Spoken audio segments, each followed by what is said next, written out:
Rocky प्रकरण में 3 बड़े कारण आए सामने। पुलिस जांच में नए खुलासे। मुजफ्फरनगर की चर्चित विकसित उर्फ रॉकी मृत्यु प्रकरण में पुलिस जांच के दौरान कई महत्वपूर्ण तथ्य सामने आए हैं। पुलिस ने अब तक की जांच के आधार पर घटना के पीछे 3 प्रमुख कारणों की जानकारी दी है। साथ ही मामले में थाना स्तर पर हुई संभावित लापरवाही की जांच भी शुरू कर दी गई है। पुलिस लाइन स्थित सभागार में आयोजित प्रेस कॉन्फ्रेंस के दौरान वरिष्ठ पुलिस अधीक्षक संजय कुमार वर्मा ने बताया कि मामले की जांच लगातार आगे बढ़ रही है और अब तक मिले साक्ष्यों के आधार पर घटना से जुड़े कई अहम पहलुओं का खुलासा हुआ है। एसएसपी ने बताया कि मुठभेड़ के बाद गिरफ्तार किए गए आरोपी मोंटी उर्फ अभित्यागी को न्यायिक अभिरक्षा में जेल भेजा जा रहा है।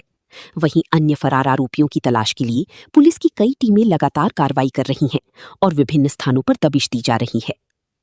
पुलिस के अनुसार प्रथम दृष्टया जांच में विकसित उर्फ रॉकी की मृत्यु के पीछे 3 प्रमुख कारण सामने आए हैं। पहला कारण रीनू की संपत्ति को लेकर चल रहा विवाद बताया गया है। दूसरा कारण बादल और निशा के विवाह समारोह के दौरान रीनू और रॉकी के संबंधों को लेकर रिश्तेदारों द्वारा की गई टिप्पणियां रही हैं। तीसरा कारण बादल द्वारा पहले से ही विकसित उर्फ रॉकी को पसंद न किया जाना बताया गया है। जांच के दौरान यह तथ्य भी सामने आया है कि बादल की पत्नी निशा भी नहीं चाहती थी कि उसकी सास रीनू और विकसित उर्फ रॉकी के बीच किसी प्रकार का संबंध बना रहे। पुलिस का कहना है कि इसी वजह से परिवार के भीतर लंबी समय से तनाव का माहौल बना हुआ था। एसएसपी संजय कुमार वर्मा ने बताया कि अब तक की जांच में रीनू, उसका बीता बादल, पुत्रवधू निशा, बादल का मित्र मोंटी उर्फ अभित्यागी तथा अन्य सहयोगियों की भूमिका सामने आई है। पुलिस के अनुसार कादीपुर निवासी शुभम की भूमिका भी जांच में सामने आई है। आरोप है कि उसने घटना के बाद साक्ष्य छिपाने में सहयोग किया। मामले की गंभीरता को देखते हुए पुलिस प्रशासन ने थाना सिखेड़ा स्तर पर हुई संभावित लापरवाही को भी संज्ञान में लिया है। एसएसपी ने पूरे प्रकरण की जांच एसपी सिटी अमृत जैन को सौंप दी है।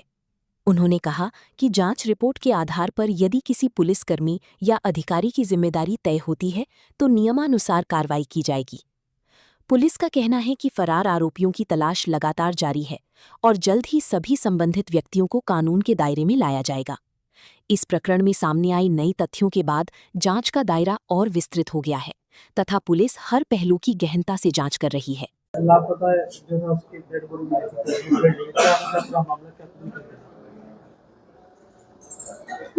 देखिए, सिखेड़ा जनपद मुजफ्फरनगर में एक मामला 18/5 को संज्ञानित हुआ था, जिसमें एक व्यक्ति विकसित कुमार के बारे में एक गुमशुदगी दर्ज हुई थी और ये जानकारी मिली थी कि वो ऋषिकेश में कोई वारंट था उनका, जिसके आधार पर वो अपनी पत्नी के साथ जा रहे थे और आज तक नहीं लौटे हैं। इसी परिदृश्य में मेरे द्वारा एसपी सिटी, सीओ मंडी तथा इंस्पेक्टर सिखेड़ा तथा अन्य पुलिस टीम की एक टीम बनाई गई थी, जिसमें पूरी शिद्दत से कार्य हो रहा था। जिस पर जब तमाम पूछताछ या जानकारी या जांच की गई तो ये तथ्य प्रकाश में आया कि विकसित कुमार को ये उसकी पत्नी रेनू, उनका बेटा बादल और अपनी पत्नी समेत, साथ ही साथ शुभम जो उसका दोस्त था, तथा ये मोंटी उसके साथ मिल करके कोई अनहोनी कर दिए हैं। जिसके आधार पर टिप ऑफ के आधार पर जब पुलिस वहां जाती है भोपा थाना क्षेत्र के एक गांव में, वहां पर मोंटी नाम का एक बदमाश के बारे में सूचना मिलती है कि जो इस घटना में शामिल था। उस आधार पर जब पुलिस उसको ट्रैक करती है तो पुलिस पर वो फायर करता है, जिसके आधार पर पुलिस उसको काउंटर फायर आत्मरक्षा करती है तो उसके पैर में गोली लगती है। पुलिस आवश्यक चिकित्सा भी कराती है। उसके पास से तमंचा इत्यादि बरामद किया जाता है। उससे जब पुलिस पूछताछ करती है तो बताता है कि 18/5 को ही वह रेनू, बादल की पत्नी, उनके साथ मिल करके, तथा इसमें मोंटी भी शामिल था, शुभम भी इसमें जानकारी थी, एक व्यक्ति विकसित कुमार को गन शॉट से उसको मार दिया था। गन शॉट इंजरी उसको पहुंचाई गई थी और मल्टीपल इंजरीज पहुंचाई गई थी, जिसके पोस्टमार्टम के आधार पर सिद्धि भी हुई है। और उसको मारने के बाद रात का इंतजार करते हुए एक स्कॉर्पियो गाड़ी में उसको ले गए थे और उसको जो है एक खेत में गाड़ दिए थे, जिसके आधार पर जब पूछताछ के आधार पर उसकी निशानदेही के आधार पर उसको बरामद किया गया है। और पूछताछ से और भी जानकारियां मिली थी इसमें कि रेनू, उनका बेटा, उनकी पत्नी तथा शुभम नाम के भी मुलजिम इसमें शामिल हैं, तथा इनमें एक टीम और बनाई गई ताकि इनको गिरफ्तार किया जा सके। साथ ही साथ मोंटी ने अपना जुर्म कबूल कर लिया है। उसके आधार पर उसे गिरफ्तार करके 103 बीएनएस के तहत और 238 बीएनएस के तहत इसको जेल भेजने की कार्रवाई सुनिश्चित की जा रही है। हत्या का कारण क्या रहा?